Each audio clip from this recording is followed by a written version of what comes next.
আমরা এখন উপস্থিত হয়েছি সেই জনবহুল এবং বৃহত্তর জনপদ দুই জেলার, একাধারে পশ্চিম মেদিনীপুর, অপরধারে হুগলি।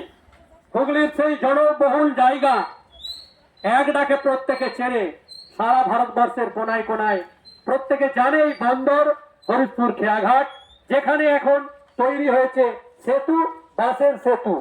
এখন আমাদের মধ্যে আজকে উপস্থিত হয়েছেন, আমরা পাকা কংক্রিট ব্রিজের দাবি নিয়ে আমরা লাগাতার আন্দোলন চালিয়ে আসছি। সুদূর কলকাতা থেকে যাদবপুর বিশ্ববিদ্যালয়ে সদ্য সমাপ্ত ডক্টরেট ডিগ্রি নিয়ে যিনি সফলভাবে উত্তীর্ণ হয়েছেন, আমাদের মধ্যে উপস্থিত হয়েছেন এই 10 থেকে 12 ডিগ্রি টেম্পারেচারে ভোরবেলা ভোর 4টে থেকে বেরিয়ে এসেছেন ডক্টর প্রসেনজিৎ কাপাস। শ্রদ্ধা প্রসেনজিৎ কাপাস মহোদয়কে কিছু কথা, দু চার কথা বলার জন্য অনুরোধ জানাচ্ছি। আলোটাতে চলে যায়। নমস্কার, অসংখ্য ধন্যবাদ জানাই মাননীয় অর্ধেন্দু মাঝি মহাশয়কে।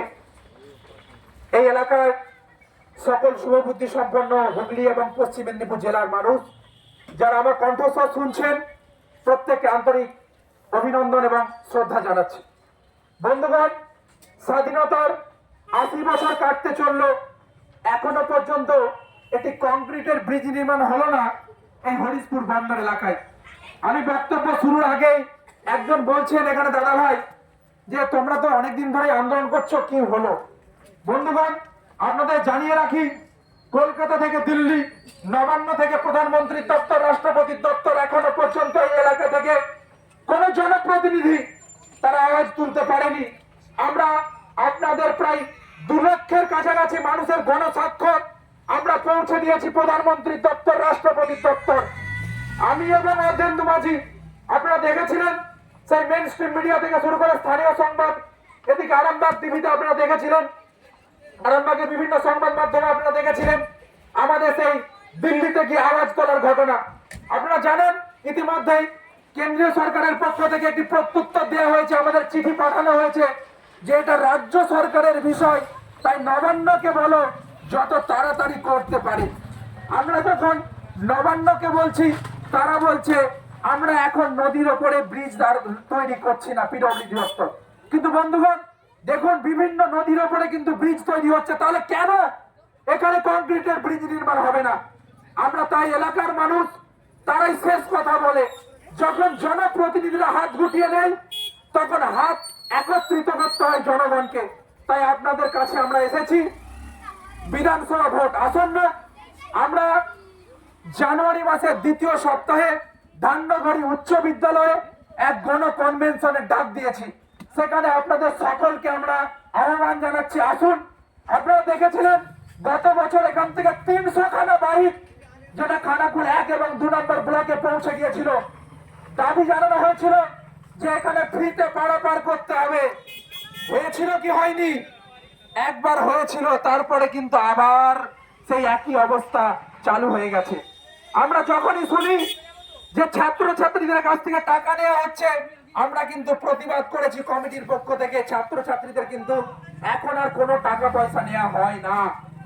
বিধানসভা ভোটের আগে আমরা আপনাদের কাছে বলতে চাই, আমরা আবেদন করছি যতদিন না কংক্রিটের ব্রিজ নির্মাণ হচ্ছে, সাধারণ মানুষকে, যারা কোনো গাড়ি নিয়ে যাতায়াত করছে না, তাদের জন্য ফ্রিতে পারাপার করতে হবে। আমরা চাই যারা গাড়ি নিয়ে পারাপার করছেন তাদের জন্য ফ্রিতে পারাপার হোক। তবে বিধানসভা ভোটের আগে আমরা লড়াই করব এই দাবি নিয়ে, যাতে করে সাধারণ মানুষের জন্য যে বাসের সাঁকো তৈরি হয়েছে সেখানে ফ্রিতে পারাপার করা হয়। অন্যদিকে আমরা দাবি জানাতে চাই, এই যে গণ কনভেনশন হচ্ছে, সেই কনভেনশন থেকে কংক্রিটের ব্রিজ নির্মাণ করতে হবে, এই আমাদের দাবি থাকবে গণ কনভেনশন থেকে। তাই এলাকার সর্বস্তরের শুভবুদ্ধি সম্পন্ন মানুষ যারা চাইছেন সেই আশা সেতু যেটি তৈরি হয়েছে এটা কংক্রিটের হোক, বাসের সাঁকো সাময়িক স্বস্তি, কখনোই স্থায়ী সমাধান হতে পারে না।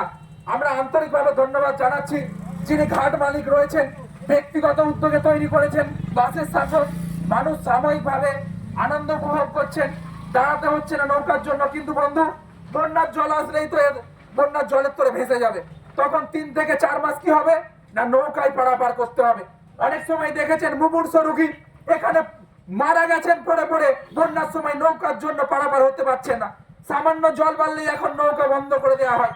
আমার ছোটবেলায় আমি যখন এখানে পড়াশোনা করতে আসতাম, আমি দেখেছি ঘুর পথে নৌকা এখান দিয়ে পারাপার হতো, কিন্তু এখন একটু জল বাড়লেই নৌকা বন্ধ হয়ে যায়। তাহলে সেই সময় মানুষ কি করে পারাপার হবে? তাই বন্ধু, আমরা আবেদন জানাচ্ছি, আসুন আজকে আমরা সকাল থেকে প্রচার করছি হুগলি পশ্চিম মেদিনীপুর জেলা জুড়ে। আমরা কেউ জনপ্রতিনিধি নয়, আমরা কেউ এমএলএ নয়, আমরা কেউ এমপি নয়, আমরা আপনাদের প্রতিনিধি। আপনাদের দ্বারা তৈরি হয়েছে বন্দর ব্রিজ নির্মাণ সংগ্রাম কমিটি। তাই আপনাদেরই একত্রিত হতে হবে। আপনাদের কাছে যে কোনো দলের প্রতিনিধি আসলে আপনারা বলুন, ব্রিজ দাও, ভোট নাও। একটাই আমাদের বক্তব্য, ব্রিজ দাও, ভোট নাও। আর যতদিন না কংক্রিটের ব্রিজ নির্মাণ হচ্ছে, এই যে আশা সেতুতে সাধারণ মানুষ পারাপার হচ্ছে, তাদের জন্য ফ্রিতে পারাপার করতে হবে। এবং আপনাদের সামনে বলে যাই, দেখে নেবেন এই বিষয়টি আগামী দিনে এখানে যখন বিধানসভা ভোটের যে কোনো রাজনৈতিক দল ইস্তাহার প্রকাশ করুক, যে কোনো জনপ্রতিনিধি এখানে আসবে, যারা হবু জনপ্রতিনিধি এমএলএ হবে, তাকে একবার হলেও বলতেই হবে, তার বক্তব্য যখন ভাষণ দেবে, এই এলাকায় একটা কংক্রিটের ব্রিজ করে দেবো। এর কারণ কিন্তু এই বন্দর ব্রিজ নির্মাণ সংগ্রাম কমিটি, কারণ আমরা এত সহজে ছেড়ে দেবো না বন্ধু। তাই আসুন আরো একবার বলি, হরিশপুর বন্দর এলাকায় কংক্রিটের ব্রিজ নির্মাণের দাবিতে একত্রিত হন এবং ধান্যগড়ি উচ্চ বিদ্যালয়ে যে গণ কনভেনশন আছে সেটিকে সফল করুন। আপনারা একবার প্রশ্ন করুন নিজেদেরকে যে আপনারা কি চাইছেন, এখানে কংক্রিটের ব্রিজ হোক, হ্যাঁ কি না? যদি কেউ বলেন যে না চাইছি না, প্লিজ আসুন মাইক্রোফোন ধরুন, কারণ কি বলুন। আর যারা চাইছেন যে হোক, তারাও অবশ্যই আমাদের সমর্থন জানাবেন। অসংখ্য ধন্যবাদ, প্রত্যেকে ভালো থাকবেন।